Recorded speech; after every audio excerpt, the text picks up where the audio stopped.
కృపను బట్టి మరి శ్రమ దినాల్లో 6వ దినంలో కూడా దేవుడు మనల్ని నిలవబెట్టి ఆయన సన్నిధిలో నిలబెట్టిన దేవనామాన స్తోత్రాలు చెల్లిస్తూ ఉన్నాం. మరి కొన్ని దినాల నుంచి కూడా మనము తిత్వం గురించి ప్రకటిస్తూ ఉన్నాం. ఈ భూలోకంలో కూడా 3 అనేది చాలా ప్రాముఖ్యమైనది. మరి అనేక మందికి దేవుడు కృపను బట్టి 3 అనే సంఖ్య దేవుడు తిత్వం అని మనం తెలుసుకుంటూ ఉన్నాం. అయితే దేవుడికి ప్రధాన దూతలైన 7గురిలో కూడా ప్రాముఖ్యమైన వారు 3.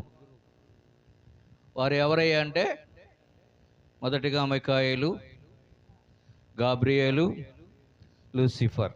వీరిని మనం గమనిస్తూ ఉన్నాం. అయితే దేవుణ్ణి కూడా తిత్వం అంటున్నారు. కాబట్టి ఈ ధ్యానములో ఆదికాండములో 1వ అధ్యాయము 26వ వచనంలో ఒక మాట చెబుతూ ఉన్నాడు. దేవుడు తన స్వరూపమందు మనం పోలిక చొప్పున నరులను చేయుదుము, వారు సముద్రపు చేపలను, ఆకాశ పక్షులను, పశువులను, సమస్త భూమిని, ప్రతి జంతువును ఏలుదురుగాక అనియు పలికిన. చాలు, ప్రార్థన చేసుకుందాం. స్తోత్రము తండ్రి, రక్షక, కృపగల దేవా యేసయ్య, ఈ 2026వ సంవత్సరంలో మరి నీ శిలువ ధ్యానాల్లో ఈ 6వ దినము కూడా తండ్రి నీ సన్నిధిలో మమ్మల్ని నిలబెట్టినందుకు నీ స్తుతులు స్తోత్రాలు చెల్లిస్తున్నాం. నువ్వు ప్రేమించి ఆశీర్వదించి మాకు ఇచ్చిన ఈ క్రీస్తు రాకడ రక్షణ నీ ప్రార్థనా మందిరాన్ని బట్టి నీ స్తుతులు స్తోత్రాలు చెల్లిస్తున్నాం. మరి మొదటిగా పాటల ద్వారా మా స్వరాలు ముట్టి పరలోక రాగాలు దయచేసి ఉన్నావు. మరి ఎన్నికలేని వాడిని తండ్రి నీ పక్షం నిలబడిన ఆత్మను మరుగు చేసి నీ ఆత్మ ద్వారా మాతోనూ నాతోనూ ప్రతి ఒక్కరితో ఈ రాత్రి కాల్సిందండి మాట్లాడమడుస్తున్నాం. ప్రతి ఒక్కరికి వినగల చెవి, గ్రహించగల హృదయాన్ని దయచేయమని, నువ్వే ఘనత, మహిమ, ప్రభావం పొందమని నజరేయుడు పవిత్రుడైన యేసయ్య పరిశుద్ధ నామంలో అడిగి వేడుకొనుచున్నాము తండ్రి, ఆమేన్. హల్లెలూయా. అయితే ఇక్కడ దేవుడు పలుకుతున్నాడు, మన స్వరూపునందు మన పోలికగా అంటున్నాడు. అంటే ఇప్పుడు ఈ మాట ఎవరితో చెబుతున్నాడు? దేవదూతలతో చెబుతున్నాడా? అంటే ఇప్పుడు దేవుడు ఒక్కడే అయినప్పుడు ఆయన మాట్లాడాల్సిన పలుకు ఏంటిదంటే నా స్వరూపమున నా పోలికగా అనాలి, ఏకవచనం రావాలి. కానీ ఇక్కడ ఏమంటున్నాడంటే మన పోలికగా. మనం చాలా జాగ్రత్తగా పరిశీలన చేయాలి. మన పోలిక అంటే ఒకటి కంటే ఎక్కువైన వారు, అంటే ఒకటి కంటే ఎక్కువైన వారు దేవదూతలతో దేవుడు మాట్లాడుతున్నాడా? ఒకవేళ దేవదూతలతో కనుక దేవుడు మాట్లాడుతూ ఉంటే దేవుణ్ణి మనం ఏమంటున్నామంటే తిత్వం అంటున్నాం, అంటే 3.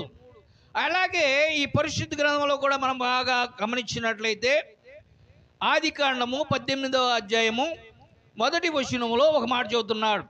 ఆదికాండము 18వ అధ్యాయము 1వ వచనం, మరియు మమ్రే దగ్గరనున్న సింధూర వనములో అబ్రహాము ఎండవేళల గుడారపు కూర్చుని ఉన్నప్పుడు యెహోవా అతనికి కనపడిన. సార్ ఇక్కడ అక్కడక్కడే ఉన్న ఒక మాట చూస్తున్నాడు. ఇప్పుడు ఈ అబ్రహాముకి ఎవరు కనపడ్డారంట? యెహోవా అనే పదానికి ఒక్కడా ఇద్దరా? ఒక్కడే. అయితే ఇక్కడ యెహోవా అతనికి కనపడేను.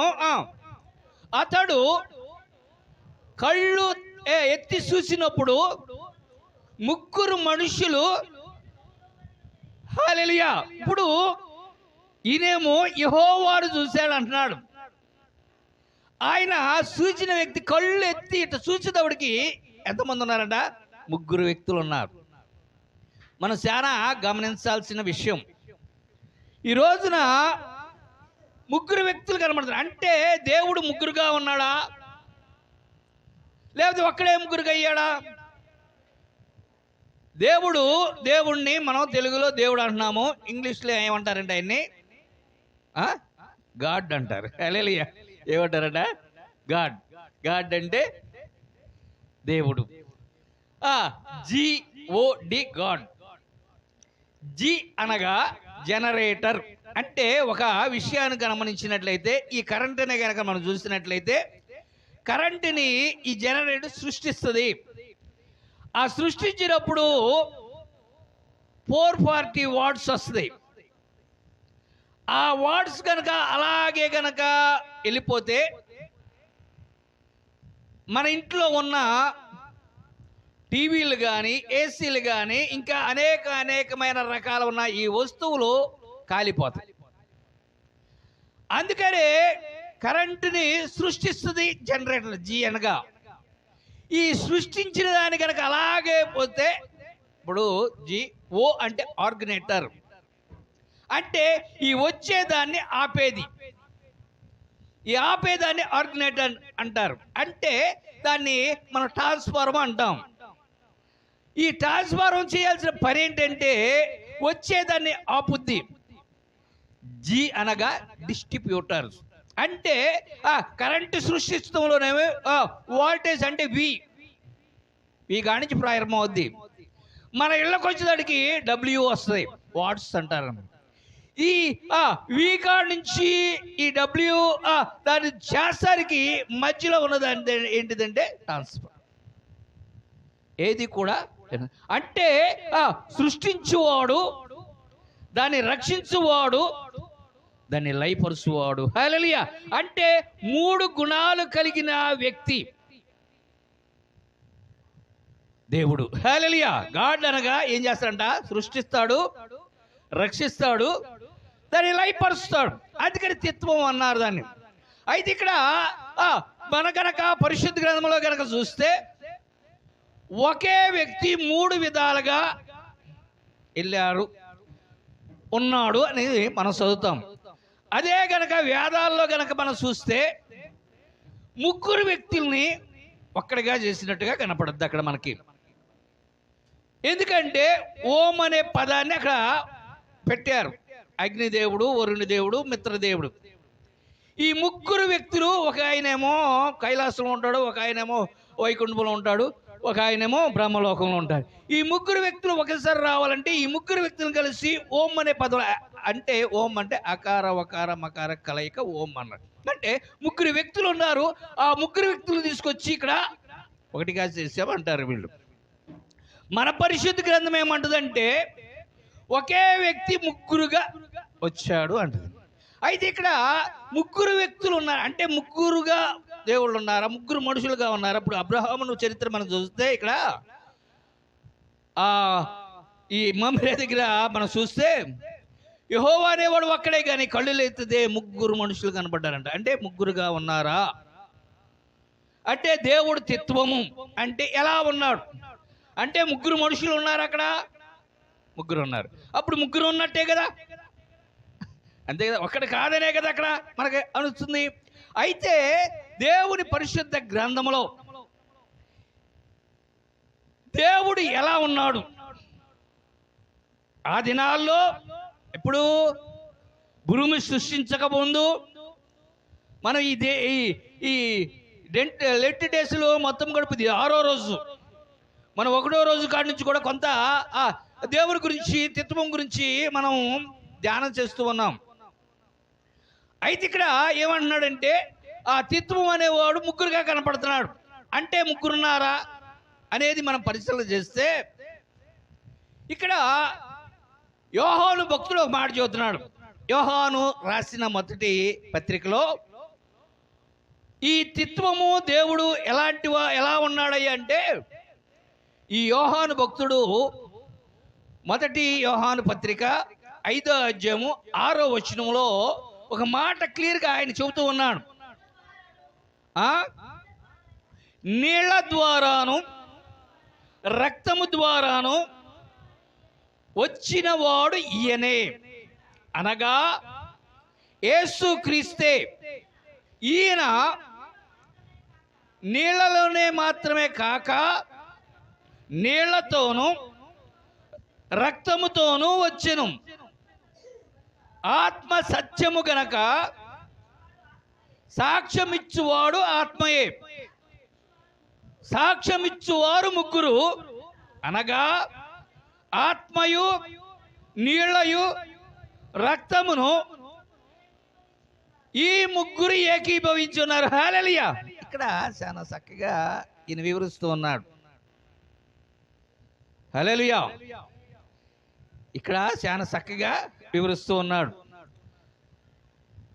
దేవుడి గురించి వివరిస్తూ ఉన్నాడు. ఆ దేవుడు ఎవరయ్యా అంటే యేసు ప్రభుని చూస్తున్నాడు ఈయన.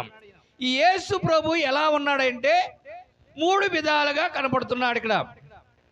ఒకటి ఏంటిదంట? ఆత్మయు, ఒకటి నీళ్లును, ఒకటి రక్తం. ఈ ముగ్గురు సాక్ష్యం ఇస్తున్నారు. ఈ ముగ్గురు ఒకటే అన్నాడు. ఇక్కడ చాలా గమనించాలి. దేవుడు తిత్వముగా ఉన్నాడంటే ఆత్మ, రక్తము, నీరు, ఈ మూడిటిని కూడా ఏకీభవించి ఉన్నాడు అని చెబుతున్నాడు. ఆత్మ ఎక్కడ ఉంటుంది అమ్మా? ఆత్మ ఎక్కడ ఉంటుంది? మనిషిలోనే ఉంటుంది. రక్తం ఎక్కడ ఉంటుంది? నీళ్ళు ఎక్కడ ఉంటుంది? దీన్ని విభజిస్తూ ఉన్నాడు దేవుడు. ఇక్కడ ఆదికాండములో 1:26 ఎవరితో మాట్లాడుతున్నాడు అంటే మన పోలికగా, మన స్వరూపము. అంటే ఇప్పుడు దేవదూతలతో కాదు మాట్లాడుతుంది అక్కడ, వేరే వ్యక్తులు. తనలో ఉన్న 3 మనిషిలో 3 గుణాలు ఉన్నాయి, రూపాలు ఉన్నాయి. ఒకటి ఆత్మ ఉంది, ఇంకొకటి రక్తం ఉంది, మూడవది నీరు ఉంది. ఈ పరిశుద్ధ గ్రంథాన్ని ఈ 3ను కూడా చాలా చక్కగా వివరించాడు. ఎలా వివరించాడయ్యా అంటే అపోస్తుడైన పౌలు ఆయన సంఘముతో మాట్లాడుతూ ఆయన ఒక మాట చెబుతూ ఉన్నాడు. చూడండి, 1 కొరింథీయులకు రాసిన పత్రిక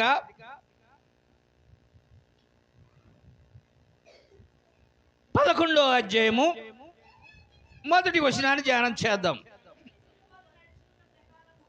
నేను క్రీస్తుని పోలి నడుచుకున్న ప్రకారము మీరును నన్ను పోలి నడుచుకోవాలి. హల్లెలూయా. క్రీస్తు ఈ రోజున చాలా వరకు కూడా మన సొంత స్వభావాలు ఉంటాయి. హల్లెలూయా. మన సొంత జ్ఞానం ఉంటుంది. నేనే అందుకనే పరిశుద్ధ గ్రంథంలో చూస్తే ఒకని మార్గము అతనికి యథార్థంగా కనపడతాడు.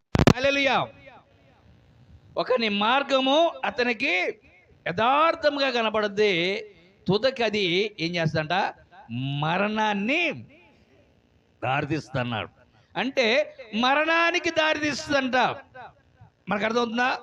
ఒకని మార్గం ఎట్ట ఉంటుందంట? మన మార్గాలు ఎట్ట ఉంటాయి?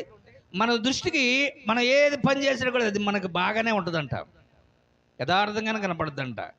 తుదక అది ఎక్కడికి వెళ్తుందంట? మరణాన్ని తీసుకెళ్తుందంట. అందుకనే అపోస్తుడైన పౌలు చాలా జ్ఞానవంతుడు అనమాట అతను. ఎందుకంటే పుట్టినకాడి నుంచి కూడా రోమా ప్రభుత్వంలో ఉన్నాడు. మంచి కుటుంబం అది, రోమా పౌరసత్వం కలిగినది. అందుట్లో చిన్నప్పటి నుంచి కూడా ఈ ధర్మశాస్త్రాన్ని ఆయన ఏం చేశాడు? ధ్యానం చేసే వ్యక్తి, బాగా వంట పట్టుకున్న వ్యక్తి అనమాట. ఆయన మంచి జ్ఞానవంతుడు. అలాంటి జ్ఞానవంతుడు అన్నాడు. ఇప్పుడు ఏమంటున్నాడమ్మా? నేను క్రీస్తుని పోలి నడుచుకున్న ప్రకారము. అంటే ఇక్కడ ఏంటి? ఇప్పుడు తనంతట తన సొంత జ్ఞానం కాదా? పౌలు జ్ఞానం కాదా? పోనీ సౌలు జ్ఞానం కాదా? అంతకుముందు సౌలు కదా ఆయన, దేవుడు నమ్మిన తర్వాత పౌలు అయ్యాడు కదా. ఇటు సౌలు జ్ఞానం కాదు, ఇటు పౌలు జ్ఞానం కాదంట.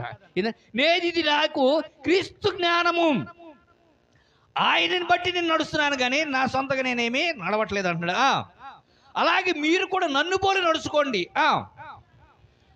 మీరు అన్ని విషయములలో నన్ను జ్ఞాపకము చేసుకొనుచు నేను నీకు అప్పగించిన కట్టడలను గైకొనుచున్నారని మిమ్మల్ని మెచ్చుకొనుచున్నాను. హల్లెలూయా. ఏం చేస్తున్నాడంట? చక్కగా నడుచుకుంటున్నారయ్యా, నేను మిమ్మల్ని మెచ్చుకుంటున్నా. ప్రతి పురుషునికి శిరస్సు స్త్రీ అనియు, స్త్రీకి పురుషుడనియు, క్రీస్తునకు శిరస్సు దేవుడనియు మీరు తెలుసుకొనవలని కోరుతున్నా. హల్లెలూయా. ఇక్కడ ఒక విషయాన్ని జ్ఞాపకం చేస్తున్నాడు మనకి. ఇక్కడ ఏమంటున్నాడంటే ప్రతి స్త్రీకి శిరస్సు పురుషుడు. హల్లెలూయా. మీకు అర్థమవుతుందా? ప్రతి స్త్రీకంట శిరస్సు పురుషుడనియు, ప్రతి పురుషునికి శిరస్సు క్రీస్తు అనియు, స్త్రీకి శిరస్సు పురుషుడనియు, క్రీస్తునకు శిరస్సు దేవుడనియు మీరు తెలుసుకోవాలి. హల్లెలూయా. ఇక్కడ భార్యాభర్తల సంబంధాన్ని చెబుతూ ఉన్నాడు. ఈ భార్యాభర్తల సంబంధం ఎలాంటిదయ్యా అంటే, శిరస్సు అనేది పురుషునికి సంబంధించింది. ఒక స్త్రీకి శిరస్సు ఎవరయ్యా అంటే పురుషుడు అంట. పురుషుడికి శిరస్సు ఎవరయ్యా అంటే ఎవరు? క్రీస్తు అంట. క్రీస్తుకు శిరస్సు ఎవరంటే దేవుడు. అంటే ఇప్పుడు శిరస్సు అనేది దేనికి ఉపయోగము? శిరస్సు పని ఏంటి? చూస్తామా, తింటమా, ఏంటిది మరి శిరస్సు చేసే పని? ఆలోచన చేస్తుంది శిరస్సు. హల్లెలూయా. ఏం చేస్తుందంట? ఆలోచన చేస్తుంది. ఈ ఆలోచన చేసేదాన్ని ఏమన్నాడంట? ఆత్మ అన్నాడు. హల్లెలూయా. ఈ ఆత్మ ఏం చేశాడంట? ఆలోచిస్తుంది. ఈ ఆత్మ ఏమై ఉందంట? శిరస్సు అయి ఉంది. అయితే ఇప్పుడు శరీరం ఏమిటి అని మనం చూస్తే చూడండి, ఎఫెసీయులకు రాసిన పత్రికలో 5వ అధ్యాయము 22వ వచనంలో ఇక్కడ మనం ఇప్పుడు కూడా చాలా ధ్యానం చేస్తూ ఉంటాం ఈ మాటని. స్త్రీలారా ప్రభువునకు వలె సొంత పురుషులకు లోబడి ఉండుడి, క్రీస్తు సంఘమునకు శిరసై ఉండులాగున పురుషుడు భార్యకు శిరసై ఉన్నాడు. క్రీస్తే రక్షకుడై ఉన్నాడు. సంఘము క్రీస్తుకు లోబడినట్లుగా భార్యలు కూడా ప్రతి విషయములోనూ పురుషులకు లోబడవలెను. పురుషులారా మీరును ప్రేమించుడి, అటువలే క్రీస్తు కూడా సంఘమును ప్రేమించి అది కళంకమైనను ముడత అయినను అట్టిది లేక పరిశుద్ధమైనది గాను నిర్దోషమైనది గాను మహిమ గల సంఘము గాను ఆయన తన ఎదుట నిలవబెట్టుకొనవలెనని వాక్యముతో ఉతక స్నానము చేత దానిని పవిత్రపరిచి పరిశుద్ధపరుచుటకై దాని కొరకు తన్ను తాను అప్పగించుకొనెను. అటువలనే పురుషులు కూడా తమ సొంత శరీరము వలె. హల్లెలూయా. ఇప్పుడు ఇక్కడ మీకు ఎందుకు ఇంత వాక్యము వేశానంటే ఇక్కడ శిరస్సేమో పురుషుడై ఉంటే భార్య ఎలా ఉందంట? శరీరం. హల్లెలూయా. మీరు చాలా జాగ్రత్తగా ఉండాలి. అంటే ఇక్కడ ఈ విషయంలో చాలా చక్కగా చూస్తున్నారు. ఇప్పుడు మనలో ఉన్న లేదా దేవుడిలో ఉన్న ఆత్మ నడా యోహాను భక్తుడు చెప్పినట్టు ముగ్గురు వ్యక్తులు ఉన్నారు. ఆ ముగ్గురు ఎవరయ్యా అంటే, ఒకటి ఆత్మయు, రెండు రక్తము. ఈ రక్తము అనేది పరిశుద్ధ గ్రంథములో సర్వ శరీరులకు రక్తమే ప్రాణం. హల్లెలూయా. అందుకని ఏదైనా సరే మీరు తినొచ్చు, కానీ రక్తం మాత్రం తాగకూడదు. ఈ రక్తం ఏంటి అంటే శరీరం. ఈ శరీరాన్నేమో రక్తంగా, ప్రతి ఈ రక్తాన్ని జీవము అంటారు. హల్లెలూయా. అందుకనే దావీదు కూడా ఇప్పుడు కూడా నా ప్రాణమా అంటాడు. హల్లెలూయా. ప్రాణం అనగా రక్తము. హల్లెలూయా. రక్తం అనగా శరీరము. మనం తెలుసుకోవాల్సింది ఏంటంట? రక్తం అనగా ఏంటిదంట? శరీరము. అంటే ఇప్పుడు శిరస్సు ఆత్మ అయితే, రక్తము శరీరం అయితే, ఈ రక్తము శరీరము అంటే ఈ శిరస్సు శరీరం వేరు వేరా ఒకటా? వేరు వేరుగా ఉంటాయా, ఒకటిగా ఉంటుందా? ఇప్పుడు నా శరీరం ఉంది, నా శరీరము నాతోనే ఉంటుందా, లేకపోతే నా శిరస్సు ఏమో ఇక్కడ ఉండి ఈ శరీరం ఏమో ఇంకోటి దగ్గర ఉంటుందా? చాలా జాగ్రత్తగా మనము పరిశుద్ధ గ్రంథాన్ని మనం జాగ్రత్తగా పరిశీలన చేయాలి. ఇప్పుడు ఈ శిరస్సు చేసే పని ఏంటి అమ్మా? ఈ శిరస్సు ఏం చేస్తుందంట? ఆలోచన చేస్తుంది. ఇప్పుడు ఈ శిరస్సు ఆలోచన చేస్తే, ఈ ఆలోచన చేసే పనిని ఏది చేస్తుంది? శరీరం చేస్తుంది. హల్లెలూయా. చాలా జాగ్రత్తగా మనం పరిశీలన చేయాలి. శిరస్సు మగవాడైతే శరీరము ఆడవారు, అంతే కదా. ఇప్పుడు అక్కడ చెబుతుంది ఏంటంటే, ఇది ఆలోచనని ఈ శిరస్సు చేయదు. ఏం చేస్తుందంట? ఈ శరీరం చేస్తుంది.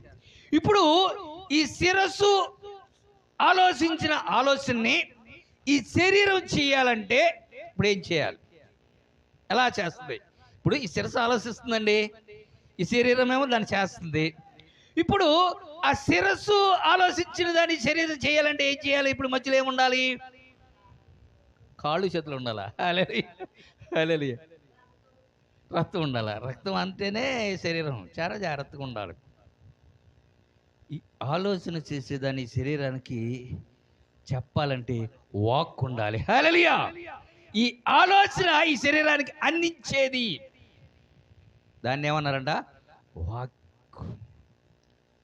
హల్లెలూయా. దాన్ని వాక్యాన్ని ఏమన్నారు ఈరోజు? నీరు అన్నారు. హల్లెలూయా. వాక్యమని నీరు అన్నారు. దాన్ని కుమారుడు అన్నాడు. హల్లెలూయా. మీకు అర్థమవుతుందా అమ్మా? అవి ఎక్కడుంటాయి? ఇప్పుడు ఈ శరీరం, ఈ ఆత్మ, ఈ శిరస్సులో ఆలోచించిన ఆలోచన ఈ శరీరం చేయాలంటే ఈ శరీరముకి ఏం చేయాలంట? అందించే వాక్కు. ఈ మూడు ఎక్కడుంటుంది? బయట ఉంటాయా లేకపోతే లోపల ఉంటుందా? ఇప్పుడు ప్రభు అయిన యెహోవా, దేవుడైన యెహోవా ఏమంటాడు?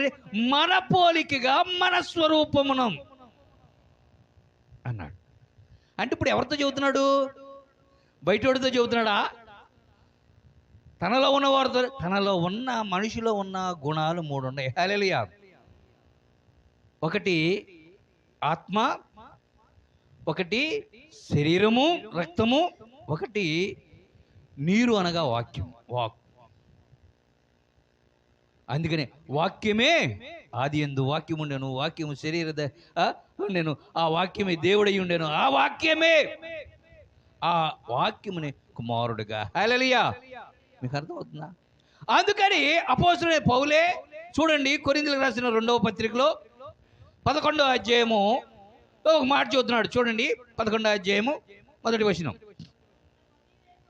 కొంచెము అవివేకముగా మాటలాడినను మీరు సహింపవలెనని కోరుతున్నాను. హల్లెలూయా. ఇప్పుడు ఏమంటున్నాడంట? నేను అవివేకంగా మాట్లాడుతున్నాను అంటే పిచ్చోళ్ళగా మాట్లాడుతున్నాను, ఆయన కూడా నా మాటలు మీరు వినండి. పౌలు చెబుతున్నాడు, ఒకవేళ నీకు నచ్చలేదనుకో, నచ్చేదొద్దు గురుకు ఓపిక పట్టండి. నన్ను కూర్చి మీరు ఎలాగైనను సహించుడి. దేవాసక్తి, ఏ ఆసక్తి ఉందండి ఈయనకి? మనుషుల ఆసక్తి కదా, లోకం ఆసక్తి కదా? కాదు, దేవాసక్తి ఉంది. నాకు దేవుడితో ఆ ఆసక్తి ఉంది, దేవుడి వల్ల. మీ ఎడల ఆసక్తి కలిగి ఉన్నాను. ఎందుకనగా పవిత్రురాలైన కన్యకగా ఒక్కడే పురుషుడికి అనగా క్రీస్తుకు సమర్పింపవలెనని మిమ్మును ప్రదానము చేసి తిని గాని సర్పము తన కుయుక్తి చేత అవ్వను మోసపుచ్చినట్లు మీ మనస్సులను చెరపబడి క్రీస్తు ఎడలనున్న పవిత్రత నుండి ఎట్లయినను తొలగిపోవునేమో అని. హల్లెలూయా. ఇక్కడ చక్కని మాట చూస్తున్నాడు. ఇప్పుడు మనిషిలో 3 గుణాలు ఉన్నాయి. అవి ఇప్పుడు కాదంట, దేవుడిలో 3 గుణాలు ఉన్నాయి. ఈ 3 గుణాలని 3 రూపాలుగా చేస్తాడు దేవుడు. ఒకటేమో శిరస్సునేమో మగవాడిగా చేశాడు, పురుషుడిగా. శరీరాన్నేమో స్త్రీగా చేశాడు, రక్తంగా. వారికి వాక్కునేమో కుమారుడిగా చేశాడు. ఈ భూలోకం తయారు చేయబడటానికి కారణం కుమారుడి కోసమే. చేసి ఈ శిరస్సులో ఉన్న ఆత్మనేమో ఏమన్నాడంటే హృదయము అన్నాడు. హల్లెలూయా. ఏమన్నాడమ్మా? హృదయము. శిరస్సులో ఉండేది హృదయం. ఈ శరీరాన్ని ఉండేదాన్ని ఏమన్నాడంటే ఇక్కడ చక్కని మాట చూస్తున్నాడు. అవ్వను మోసపరిచినట్లు ఈ శరీరానికి ఉండేదేమో మనస్సు. హల్లెలూయా. ఏంటంట? శరీరానికి సంబంధించిందేమో మనస్సు, శిరస్సుకు సంబంధించిందేమో హృదయం. హృదయం ఆలోచిస్తుంది. అందుకనే ఈ శిరస్సునేమో హృదయం అన్నాడు, ఈ శరీరంలో ఉన్న రక్తాన్నేమో మనస్సు అన్నాడు. ఈ మనసు అనేది గుండె. హల్లెలూయా. మీరు గుండె ఎందుకు వేసాడరా యేసుప్రభుకి? ఇలా అంటే మనిషిని చెడిపేది, లోకాన్ని ఆలోచించేది, ఈ లోకం గురించి ఎదురు చూసేది శిరస్సుకు కావాలా, శరీరానికి కావాలా? శరీరానికి కావాలి. నేను అన్నాను, మనకున్నది 1 గంటేనయ్యా, 8 దాకా అయిపోద్ది. 8 నుంచి 8:30 కల్లా వాక్యం ఉంటుంది. మీరు పనులకు వెళ్ళిన వాళ్ళు కొద్దిగా లేట్ అయినా సరే డైరెక్ట్గా ఒకవేళ టైం అయిపోతే డైరెక్ట్గా వచ్చేసేయండి, మీ సమయం పోదంటే మనం ఏం చేస్తున్నాం? ఇంట్లోకి వెళ్తున్నాము, స్నానాలు చేస్తున్నాము, షెడ్లు కొట్టుకుంటున్నాం, ఎన్ని దానికి నీకు టైం అయిపోతుంది. అయిపోయింది, ఇంక నువ్వే వచ్చి ఏం చేస్తా? నీకు అందుకనే నేను చెప్పింది. దేనికంటే ఇది మనస్సు.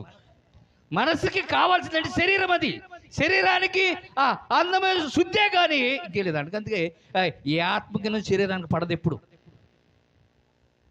ఆత్మకి శరీరానికి పడదు. ఇదేమో ఈ లోకం గురించి ఆలోచిస్తుంది, అదేమో. అందుకని పౌలు అన్నాడు, నేను ఆత్మతోనూ మనస్సుతోనూ ఆరాధిస్తా దేవుడిని. హల్లెలూయా. 2 ఆయన స్వాధీనంలో ఉంటాయి. నాకు ఆ 2 స్వాధీనంలోకి రావాలంటే మధ్యలో ఏం కావాలంట? వాక్కు కావాలి. హల్లెలూయా. పవిత్రత కావాలి. దాన్ని చాలా చక్కగా యామన్న గారు కానీ అలాగే బ్రహ్మం గారు కానీ దీని గురించి చాలా చక్కగా వివరించాడు. గంగిగోపాల్ అన్నాడు. గంగి అంటే గంగా అంటే నీరు.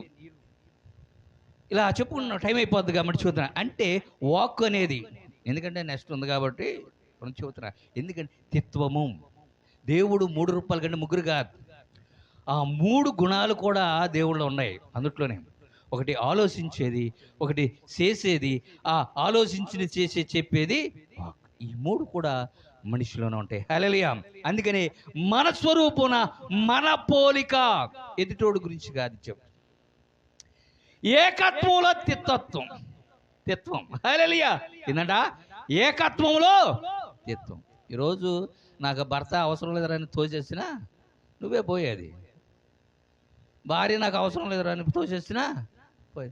నాకు పిల్లలు ఎవరు లేకపోయినా దాని గురించి కూడా చాలా చక్కగా వివరించాడు దేవుడు.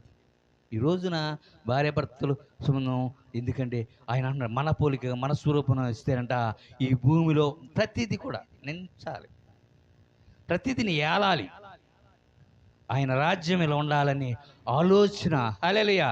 అందుకని దేవుణ్ణి తిత్వం అంటారు. తిత్వం అంటే ముగ్గురు కాదు, ఏకత్వంలో తిత్వం.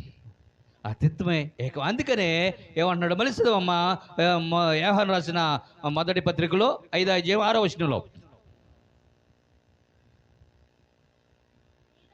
నీళ్ల ద్వారాను రక్తము ద్వారాను వచ్చినవాడు ఈయనే, అనగా యేసుక్రీస్తే. ఈయన నీళ్లతో మాత్రమే కాక నీళ్లతోనూ రక్తముతోనూ వచ్చెను. ఆత్మ సత్యము గనక సాక్ష్యమిచ్చువారు ఆత్మయే. సాక్ష్యమిచ్చువారు ఇక్కడ ఇప్పుడే ఒక్కొక్కటి చెప్పుకుంటూ వచ్చాడు. ఇక్కడికి వచ్చేదాడికి ముగ్గురు అంటున్నాడు. అనగా ఆత్మయు నీళ్ళయు రక్తమును. హల్లెలూయా. ఒకటే. హల్లెలూయా.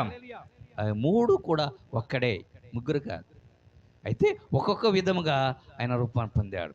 అందుకని ఏకత్వంలో తిత్వంలో ఏకత్వం. అందుకని పరిశుద్ధ గ్రంథంలోనేమో వీళ్ళేమంటారంటే ఒక్కడే ముగ్గురుగా అయ్యారంటారు. వేదాల్లో చూస్తేనేమో ముగ్గురిని కలిసి ఒకటి చేసామంటాడు. హల్లెలూయా. ఎవరిది కూడా తప్పు కాదు,